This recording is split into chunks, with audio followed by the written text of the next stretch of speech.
మన తండ్రి అయిన దేవుని నుండి, ప్రభు అయిన యేసు క్రీస్తు నుండి మీకు కృపయు సమాధానమును కలుగును గాక. ఆమెన్. మీ అందరూ బాగున్నారా? దేవుని కృపలో మీ అందరూ వర్ధిల్లుచున్నారని నేను నమ్ముచున్నాను. ఆయన వాక్యాన్ని ధ్యానిస్తూ మీ విశ్వాస జీవితంలో, క్రైస్తవ జీవితంలో, ప్రార్థన జీవితంలో మీరు ముందు కొనసాగిపోతున్నారని నేను విశ్వసిస్తున్నాను. జ్ఞాపకం చేసుకునే పిల్లరా, ఈరోజు మీకు తెలియజేయాల్సినటువంటి విషయం ఏంటంటే, మీరు క్రీస్తు పరిచర్య ఛానల్లో మాకు అందించే ప్రతి ప్రార్థన విజ్ఞాపనను మేము మానక తప్పక ప్రార్థించి ప్రభు పాదాలు చెంత పెడుతున్నాం. ప్రతి ఒక్కరి ప్రార్థన అవసరతను దేవుడు తీర్చి, మీ ప్రతి ప్రార్థనకు దేవుడు జవాబును అనుగ్రహించి మిమ్మల్ని ఉన్నత స్థాయిలకు నిలబెట్టి నడిపించి కాపాడి బలపరచును గాక. ఆమెన్. మరి ఈ దిన వాక్య అంశంలో గనక మనం అడుగు పెట్టినట్లయితే, పాపానికి బానిసవై బతుకుతున్నావా? పాపానికి బానిసవై బ్రతుకుతున్నావా? ఈ ఒక అంశం మీద మనం వాక్యం ధ్యానించడానికి ప్రయత్నం చేద్దాం పిల్లారా. అంతకంటే ముందు మీకు చిన్న విషయాన్ని నేను తెలియచేయాలి, వాక్యంలో వివరణ ఇవ్వాలని. కాబట్టి తప్పకుండా ఈ విషయాన్ని మీరందరూ కూడా తెలుసుకోవాలి. ఆ విషయం ఏంటంటే, పాపానికి అర్థం ఏమని వస్తుందనంటే, మన జీవితంలో మనిషి జీవితం అంటే ఒక గురి పెట్టుకొని ఆ గురి కోసం పరిగెత్తేది మనిషి జీవితం. అంటే అది దేవుడిచ్చిన గురి అయినా కానివ్వండి, మన జీవితంలో దేవుని సహాయం పొందుకొని మన జీవితంలో సక్సెస్ అనేది ఉంటుంది కదా, దాన్ని చేసి చేయడం అన్నా కానివ్వండి, అంటే దాన్ని వెంబడించడం అన్నా కానివ్వండి, వెంబడించి ఆ ఒక గెలుపు అనే దాన్ని పట్టుకోవడం అయినా కానివ్వండి, ఆ గెలుపు, ఈ గురి అనేది ఏ పదానికి ఎందుకు వస్తాయంటే, క్రైస్తవ జీవితంలో అయితే అపవాదిని ఓడించడం మన ప్రధాన గురి, మన ప్రధాన లక్ష్యం, మన ప్రధాన గెలుపు. ఇవన్నీ వస్తాయి అపవాదిని ఓడించడం. అపవాదిని ఓడించాలంటే మొట్టమొదట చేయాల్సిన పని ఏంటంటే, మన జీవితంలో మనం గురి తప్పకూడదు. మన గెలుపుని మనం నిత్యం వెంబడించాలి, ఆ గెలుపుని మనం పొందుకోవాలి, విజయం మనకు తప్పకుండా దేవుడు అనుగ్రహిస్తాడు. ఇది కథ ప్రియులారా. పాపం అంటే గురి తప్పడం. అయితే మీకు చిన్న మాట తెలియజేయాల్సిన విషయం ఏంటంటే, ఈ బైబిల్ భాషలు ఏవైతే ఉంటాయో, ప్రాచీన బైబిల్ భాషల్లో ఈ పాపం అనే దానికి అర్థం ఏమొస్తుందంటే, లక్ష్యం లేదంటే గురి తప్పడం అనే దానికి అర్థం మనం తెలుసుకోవచ్చు. ఆ గురి తప్పడం ఏంటన్నా పాపం అని మీరు నన్ను అడిగినట్లయితే, ఇప్పుడు మనం మాట్లాడుకున్నాం, అది బైబిల్ భాషల్లో వాళ్ళు ఎలా తర్జుమా చేశారనంటే, లేదంటే ఆ ఒక భాషని మనకు ఎలా తెలియజేశారంటే, ప్రాచీన ఇశ్రాయేల్ సైనికులు ఉండేవాళ్ళు. ఆ సైనికులు ఏంటంటే, ఇతర దేశ సైనికులు వాళ్ళ మీదకి దండెత్తి వచ్చినప్పుడు, యుద్ధానికి వచ్చినప్పుడు కొన్ని సమయాల్లో రాళ్లతో వాళ్ళ మీద దాడి చేసేవాళ్ళు ఇశ్రాయేల్ సైనికులు. అయితే ఇక్కడ ఒక చిన్న మాట ఉంది. ఇశ్రాయేల్ సైనికులు దాడి చేసిన ప్రతిసారి కూడా వాళ్ళు గురి తప్పేవారు కాదు. తప్పకుండా రాయి విసిరితే ఆ ఎనిమి, అంటే ఆ పక్కన ఎవరైతే ఉన్నారో, ఇతర దేశ సైనికులు ఎవరైతే ఉన్నారో వాళ్ళకి తప్పకుండా అవి తగులుతాయి. ప్రతి రాయి తగులుతుంది. వాళ్ళు విసిరిన ప్రతి రాయి కూడా గురి తప్పకుండా తగులుతుంది. అయితే ఈ ఒక్క మాట నేను ఇప్పుడు ఎందుకు తెలియజేశానంటే, వాళ్ళు ఆ గురి తప్పకపోగా వాళ్ళ లక్ష్యాన్ని వెంబడించడానికి వాళ్ళు పరిగెత్తేవాళ్ళు అనమాట. అంటే సైనికులుగా లక్ష్యం ఏముంటుంది? ఇతరుల గురి మనం డిస్టర్బ్ చేయడం, ఇతరుల గురిని మనం నాశనం చేయడం. మన రాజ్యం మీదకి ఇతరుల రాజ్యాలు వచ్చినప్పుడు, సైనికులు వచ్చినప్పుడు వాళ్ళని హతమార్చడం, ఇదే సైనికులకు లక్ష్యంగా ఉంటుంది. అయితే దీంట్లో వాళ్ళు పాపం చేసేవాళ్ళు కాదు, అంటే గురి తప్పేవాళ్ళు కాదనమాట. అంటే వాళ్ళకి వచ్చిన చేతి పనిలో, వాళ్ళకు వచ్చిన ఆ ఒక బాధ్యతలో వాళ్ళు గురి తప్పేవాళ్ళు కాదు. దీన్ని మనం ముఖ్యంగా తెలుసుకోవాలి. అంటే గురి తప్పేవాళ్ళు కాదు అని అంటే దానికి అర్థం ఏమొస్తుందని అంటే, ఆ మాటకు మనం ఉన్నట్టుగా కనుక మనం చూసుకున్నట్లయితే, పాపం చేసేవాళ్ళు కాదు అని దానికి అర్థం. గురి తప్పేవాళ్ళు కాదు ఇశ్రాయేల్ సైనికులు అంటే దానికి అర్థం ఏంటంటే, పాపము చేసేవాళ్ళు కాదు. దీన్ని మనం జ్ఞాపకం చేసుకోవాలి ప్రియులారా. పాపము చేసేవాళ్ళు కాదు, గురి తప్పేవాళ్ళు కాదనమాట. మొట్టమొదట మనం తెలుసుకున్నట్లయితే, ఒక చిన్న వాక్యాన్ని మనం బైబిల్ గ్రంథం నుంచి గమనించినట్లయితే, యోహానుకు రాసిన మొదటి పత్రిక 3వ అధ్యాయము 4వ వచనం గనక మనం పరిశీలించినట్లయితే, మీ దగ్గర గ్రంథాలు కనుక ఉన్నట్లయితే పరిశుద్ధ గ్రంథం తప్పకుండా తెరవండి, తెరిచి వాక్యాన్ని ధ్యానించడానికి ప్రయత్నం చేయండి. యోహానుకు రాసిన మొదటి పత్రిక 3వ అధ్యాయము 4వ వచనము. పాపము చేయు ప్రతివాడును ఆజ్ఞను అతిక్రమించును, అతిక్రమమే పాపము. అంటే ఏ అతిక్రమము? ఆజ్ఞాతిక్రమం. ఇక్కడ ఏం చెప్తుందంటే, పాపము చేయు ప్రతివాడును ఆజ్ఞను అతిక్రమించును, ఆజ్ఞాతిక్రమమే పాపము. ఈ వాక్యం మనం ఎందుకు చదువుకున్నామంటే, సైనికులకి రాజు ఆజ్ఞ ఏంటి? సైనికులుగా వాళ్ళు వచ్చినప్పుడు, వాళ్ళ బాధ్యతను స్వీకరించినప్పుడు, ఆ స్వీకరించిన బాధ్యతలో మొట్టమొదట వాళ్ళు వెంబడించాల్సిన విషయం ఏంటి, లక్ష్యం ఏంటి? రాజు ఆజ్ఞని వెంబడిస్తారు వాళ్ళు. లక్ష్యాన్ని వెంబడించాలని చెప్పాను కదా నేను, అదే రాజు ఆజ్ఞ. రాజు ఏం ఆజ్ఞాపిస్తాడు? ఇతరుల దేశ సైనికులు, ఇతరుల దేశం ఏదైతే ఉందో, ఇతర దేశం, ఈ దేశం మీద గెలవడానికి వీల్లేదు. మీరు ఈ దేశాన్ని సంరక్షించాలి, సైనికులు మీరు. ఇది రాజాజ్ఞ, ఆజ్ఞ అన్నమాట. అయితే వీళ్ళు సైనికులు దాన్ని ఎలాగ తీసుకునే వాళ్ళనంటే, ఆ ఆజ్ఞని వాళ్ళు తప్పేవాళ్ళు కాదనమాట, ఆజ్ఞాతిక్రమం చేసేవాళ్ళు కాదనమాట. వాళ్ళు ప్రాణాలకు సైతం తెగించి ఈ రాజ్యాన్ని వాళ్ళు కాపాడుకునేవాళ్ళు. ఎందుకు? రాజ ఆజ్ఞ వాళ్ళు మీరకూడదు కాబట్టి, రాజ ఆజ్ఞని వాళ్ళు స్వీకరించారు కాబట్టి, బాధ్యత ప్రకారమే, ఆ లక్ష్యం ప్రకారమే వాళ్ళు వెంబడిస్తూ వెళ్ళాలి కాబట్టి, ఆ లక్ష్యం కొరకు వాళ్ళు పోరాడతారు దానికోసం. అందుకే వాళ్ళు గురి తప్పేది కాదు. ఇశ్రాయేలులో సైనికులు గురి ఎందుకు తప్పదో తెలుసా పిల్లారా? వాళ్ళు లక్ష్యం కొరకు మాత్రమే పరిగిస్తారు కాబట్టి. అయితే దేవుడు మనకు అందించిన లక్ష్యం కోసం మనం పరిగెత్తినప్పుడు మన గురి కూడా తప్పదు. ఆ గురి ఏంటి? ఆ ఆజ్ఞ ఏంటి? దేవుడు మనకు అందించే ఆజ్ఞ ఏంటో తెలుసా? దేవుడు మనకు అందించే ఆజ్ఞ ఏంటంటే అపవాదిని దూరంగా పెట్టడం. అది ఆజ్ఞ. అపవాది చేపించే ఏ పని కూడా పాపం కిందకే వస్తుందని మనం మాట్లాడుకున్నాం కదా. ఆ అపవాదిని దూరం పెడితే మన జీవితంలోకి పాపం అనేది అనుమతించబడదు. దేవుని ఆజ్ఞది అపవాదిని దూరంగా పెట్టాలి, అపవాదిని మనం హతమార్చాలి, అపవాదిని మనం ఎప్పుడు కూడా మనం కంట్రోల్ చేయాలి. అపవాదిని నా దగ్గర నుంచి వెళ్ళిపో అంటే అపవాది వెళ్ళిపోయేలాగా ఉండాలి. అది ఎప్పుడు ఉంటుందో తెలుసా? దేవుడు మనకు అనుగ్రహించిన బాధ్యతను మనం స్వీకరించి దాన్ని వెంబడిస్తున్నప్పుడు, ఆ గురిని మనం పొందుకున్నప్పుడు, ఆ లక్ష్యాన్ని మనం నిత్యం వెంబడించాలి, మనం విజయాన్ని పొందుకోవాలి అని మనం పరిగెత్తినప్పుడు మాత్రమే అపవాదికి మనం అంటే భయం ఉంటుంది. ఇక్కడ రాజు ఆజ్ఞాపించాడు. ఏం ఆజ్ఞాపించాడు? ఇతర దేశం ఈ దేశం మీద దండెత్తడానికి వీల్లేదు, ఈ దేశం మీద గెలిచేదానికి వీల్లేదు, మీరు అడ్డుగోడగా నిలబడాలి, సైనికులు ఈ దేశాన్ని కాపాడాలి అని రాజు ఆజ్ఞాపించాడు. ఆజ్ఞ మేరకు ఏం చేశారు సైనికులు? ఈ దేశాన్ని కాపాడాలని వాళ్ళ ప్రాణాలు సైతం లెక్క చేయకుండా పోరాడతారు. ఆ గురి కొరకు పరిగెడతారు, వాళ్ళు ప్రయాసపడతారు.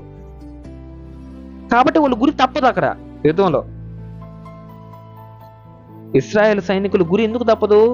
లక్ష్యం కొరకు పరిగెడతారు కాబట్టి. అయితే క్రైస్తవ జీవితంలో మనకు లక్ష్యం ఏంటో తెలుసా పిల్లారా? మీకు క్రైస్తవ జీవితంలో మన లక్ష్యం, అపవాది మన జీవితంలోకి వచ్చి మనల్ని ఎంత మభ్యపెట్టాలని చూసినప్పటికీ, అపవాది మన జీవితంలోకి వచ్చి మనల్ని ఎంత అనగదొక్కాలని చూసినప్పటికీ, అపవాది మన మీదకి ఎంత యుద్ధం చేయాలని ప్రయత్నించినప్పటికీ, అపవాది మన జీవితాన్ని ఎంత నాశనం చేయాలని ప్రయత్నించినప్పటికీ, అపవాది మన జీవితంలోంచి దేవుణ్ణి తీసేయాలని ఎంత ప్రయత్నించినప్పటికీ, మన హృదయాన్ని, మన మనస్సును, మన కళ్ళను, శక్తిని కేవలం దేవుని కొరకు, దేవుని అందించిన గురి కొరకు, దేవుని మనకు అనుగ్రహించిన బాధ్యత కొరకు మాత్రమే ఉపయోగించినప్పుడు అపవాదికి మన మీద ఉండే యాక్సెస్ తొలగిపోతుంది. మనం పర్మిషన్ ఏమో అపవాదికి, ఇంకా అపవాది ఇంకా అక్కడ అవసరం లేదు. ఇంకా అక్కడ అపవాది లేదు. నీ జీవితంలో నీ యాక్సెస్ లేకుండా కొన్ని తప్పులు జరుగుతున్నాయి, కొన్ని కాదు అన్ని. అంటే అర్థం ఏంటంటే, ఆ తప్పులు నీ జీవితంలో జరుగుతున్నాయంటే అర్థం ఏంటంటే, నీవు సాక్షిగా జీవించాలని జీవితం ఏవైతే ఉందో దాన్ని మూలపడేసి నీవు చేయకూడని పనులు నువ్వు చేస్తూ ఉంటే దానికి అర్థం ఏంటంటే, పౌలు గారు అద్భుతమైన మాట రాస్తాడు. అది ఎక్కడనంటే రోమీయులకు రాసిన పత్రిక 7వ అధ్యాయము 19వ వచనంలో ఒక మాట ఉంటుంది. రోమీయులకు రాసిన పత్రిక 7వ అధ్యాయము 19వ వచనము, నేను చేయగోరు మేలు చేయక చేయగోరని కీడు చేయుచున్నాను, నేను కోరని దానిని చేసిన ఎడల దానిని చేయునది నా యందు నివసించు పాపమే గాని ఇకను నేను కాదు. ఇక్కడ పౌలు భక్తుడు గారు ఏం రాస్తున్నారు?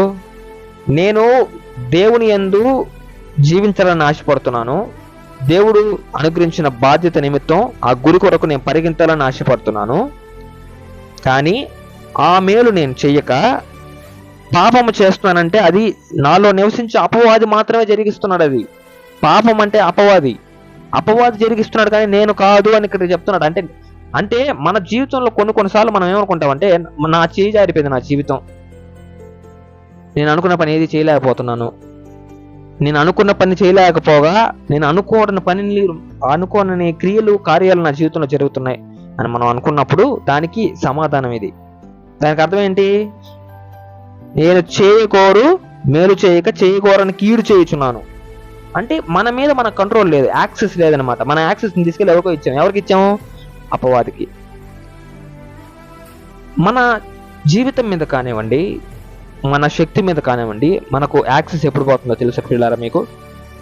అపవాది మన జీవితంలోకి వచ్చినప్పుడు, దేవుడు అనుగ్రహించే బాధ్యత నిమిత్తం మనం పోరాడనప్పుడు, ఆ గురి కొరకు మనం పరిగెత్తినప్పుడు, ఆ లక్ష్యాన్ని మనం ఛేదించాలని అనుకోనప్పుడు, ఆ లక్ష్యం కొరకు మనం పరిగెత్తాలని అనుకోనప్పుడు ఈ యొక్క పనులు మన జీవితంలో జరుగుతుంటాయి. ఈ యొక్క విషయాలు మన జీవితంలో జరుగుతుంటాయి. ఆ విషయాలు ఎందుకు జరుగుతున్నాయో తెలియదు, ఎలా జరుగుతున్నాయో తెలియదు. మనం చేయాలనుకోం. అవి మనం దేవుళ్ళో జీవించాలనుకుంటాం, కానీ దేవుళ్ళో జీవించే పని ఏది కూడా చేయం. దేవునికి ఇష్టమైన కార్యాలు ఏవి కూడా చేయం. దేవునికి ఇష్టం లేని కార్యాలు చేస్తుంటాం. అప్పుడు మనం అనుకుంటాం మన జీవితంలో, బైబిల్ చదువుతున్నాను కదా, వాక్యం చెప్తున్నాను కదా, పాటలు పాడుతున్నాను కదా, దేవుని స్తుతిస్తున్నాను కదా, అయినా కూడా దేవునికి ఇష్టమైన పనులు నేను ఎందుకు చేయలేకపోతున్నాను? నీవు అవతల వ్యక్తులకి, ప్రపంచానికి, సొసైటీకి ఏదైతే ఉందో నిన్ను నువ్వు ప్రతిబింబించుకుంటున్నావు భక్తుడి మాదిరి. అంతేగాని నువ్వు చెయ్యాలి అని ఏ పని కూడా దేవుని పని చేయడం లేదు.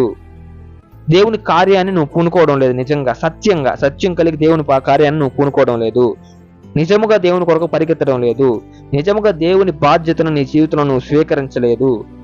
దేవుడు అనుగ్రహించిన గురి ఏదైతే ఉందో ఆ గురిని వెంబడించడం లేదు. గురి తప్పావంటే పాపము చేసావని అర్థం. పాపము చేసావంటే అర్థం ఏంటి? నీ యాక్సెస్, నీ కంట్రోల్ నీ దగ్గర లేదు, అపవాది దగ్గర ఉంది. నీ కంట్రోల్ మామూలుగా ఎవరి దగ్గర ఉండాలా? దేవుడు నీకు అనుగ్రహించిన శక్తి నిమిత్తం నీ దగ్గరే ఉండాలి కంట్రోల్. కానీ నువ్వు ఆ కంట్రోల్ తీసుకెళ్ళి ఎవరికి ఇచ్చావు? అపవాదికి ఇచ్చావు. అపవాదికి ఎందుకు ఇచ్చావు? నీవు దేవుడు అనుగ్రహించే బాధ్యతని వెంబడించలేదు కాబట్టి, దేవుడు నీకు అందించిన గురిని నువ్వు పూర్తి చేయడం లేదు కాబట్టి అపవాది నీ జీవితంలోకి వచ్చి యాక్సెస్ చేసుకుని నీ జీవితంలో టెస్ట్ చేసుకుని కూర్చున్నాడు అపవాది. ఈరోజు నువ్వు చెయ్యాలి అని అనుకున్న పని చేయకుండా చెయ్యకూడని పని నీ జీవితంలో జరుగుతున్నాయంటే అదే కారణం దానికి. ఎక్కడైనా తెలుసుకో. అద్భుతమైన మాట ఇది, భలే వాక్యం ఇది, భలే ఉంటుంది, మంచి వాక్యం ఇది. నేను చేయకూడదు మేలు చేయక నీ జీవితంలో ఒక మంచి చేయాలనుకుంటావు, దేవునికి ఇష్టమైన కార్యం చేయాలనుకుంటావు, కానీ చేయలేవు. చేయకూడని కీడు చేయుచున్నాను అంటే దేవునికి ఇష్టం లేని క్రియలు చేస్తున్నావు. అయితే నేను కోరని దాన్ని చేసిన ఎడలా దాన్ని చేయనది నేను కాదు, నా యందు నివసించు పాపమే. ఎక్కడో పాపమే, ఇక్కడ కూడా పాపమే. మన జీవితంలో పాపము ఎదురొచ్చింది అని అంటే దాన్ని మనం కంట్రోల్ చేసి దాని మాదిరి ఉండాలి. పాపాన్ని మనం అణిచే వాళ్ళంగా ఉండాలి. పాపాన్ని మనం అనగదొక్కే వాళ్ళంగా ఉండాలి. కంట్రోల్ ఉండాలి మన మీద మనకు. అదే నీ కంట్రోల్ చేసిపోయి అపవాదికి ఏం చేస్తాడు? పాపం నీకు ఎదురొచ్చినప్పుడు ఆ పాపంలో పడిపోతావు నువ్వు. నీకు పాపము ఎదురైనప్పటికీ ఆ పాపాన్ని నశింప చేయాలంటే దేవుడిచ్చిన ఆ గురి కొరకు నువ్వు పరిగెత్తినప్పుడు, దేవుడు నీకు అందించిన ఆ గురి కొరకు నువ్వు పరిగెత్తినప్పుడు, ప్రయాసపడినప్పుడు, పాపం నీకు ఎదురైనప్పుడు దాన్ని నశింప చేసే శక్తి కూడా నీకు కలుగుతుంది. లేదంటే వేస్ట్. నువ్వు ఇంతకాలం క్రైస్తవ జీవితంలో బ్రతికినప్పటికీ ఆ యాక్సెస్ నువ్వు పొందుకోలేదనే లెక్క. జ్ఞాపకం చేసుకొని ప్రియులారా, ఈరోజు మన జీవితంలో గురి కొరకు మనం పరిగెత్తగలుగుతున్నామా? పాపానికి బానిసలమై జీవిస్తున్నామా? తెలుసుకునే దానికి ప్రయత్నం చేయండి. ఇకనైనా దేవుని బాధ్యత నిమిత్తం, ఆయన మనకు అందించిన గురి వెనకాల మనం పరిగెత్తాలని కోరుకుంటూ ఈ చిన్న వాక్యాన్ని దీవించును గాక. మన కుటుంబాలందరికీ ఆయన తోడేండి కాపాడి నడిపించును గాక. ఆమేన్. ప్రార్థన. ప్రేమగల మహిమగల మా దేవుడా, మా రక్షక, ఏ తరంలో ఒక మేలును కనికరమును చూపించు దేవుడా, అత్యున్నతుడా, ఉన్నతుడా, ఉన్నవాడిని అనవాడు అని దేవా, నీకే వందనాలు, స్తుతులు స్తోత్రాలు చెల్లించుకుంటాను నా తండ్రి. అల్ఫా ఒమేగా నా దేవా, మమ్మల్ని కాపాడే దేవా, నడిపించే దేవా, నీ సహాయాన్ని మాకు అనుగ్రహించే దేవా, నీకే స్తుతులు స్తోత్రాలు చెల్లించుకుంటాను నా తండ్రి. నన్ను జ్ఞాపకం చేసుకున్న తండ్రి, నీ ప్రియ బిడ్డలను, ప్రియ కుటుంబాలను నా తండ్రి, ఈరోజు నా తండ్రి ఏ ఒక్క అవసరత నిమిత్తం నా తండ్రి కుటుంబం నా తండ్రి నీకు మొరపెట్టుకుంటున్నారో, ప్రార్థిస్తున్నారు నా తండ్రి, నాకైతే తెలియదు నా తండ్రి. సమస్తం ఎరుగున్న దేవుడు నా తండ్రి, నేను జ్ఞాపకం చేసుకున్న వాళ్ళు ప్రతి అవసరతను తీర్చమని నీ సహాయాన్ని వాళ్ళకు అనుగ్రహించమని వేడుకుంటున్నాను నా తండ్రి. ఈ క్రీస్తు పరిచయ ఛానల్ నా తండ్రి ప్రార్థనా విజ్ఞాపనలు తెలియజేసే ప్రతి కుటుంబాన్ని దర్శించమని నీ సహాయాన్ని అనుగ్రహించమని ఆశీర్వదించమని వేడుకుంటున్నాను నా తండ్రి. ఈరోజు మేము ధ్యానించుకున్న రీతిగా నా తండ్రి మా జీవితంలో పాపం మమ్మల్ని కంట్రోల్ చేస్తుందేమో నా తండ్రి, అపవాది మమ్మల్ని కంట్రోల్ చేస్తున్నాడేమో నా తండ్రి, ఆ యాక్సెస్ నా తండ్రి వాళ్ళకి మేమే ఇచ్చేమో నా తండ్రి. మమ్మల్ని మన్నించి మనం వేడుకుంటాం నా తండ్రి, మమ్మల్ని నడిపించి మనం వేడుకుంటాం నా తండ్రి. నీ శక్తిని సహాయాన్ని మాకు అనుగ్రహించి మనం వేడుకుంటాం నా తండ్రి.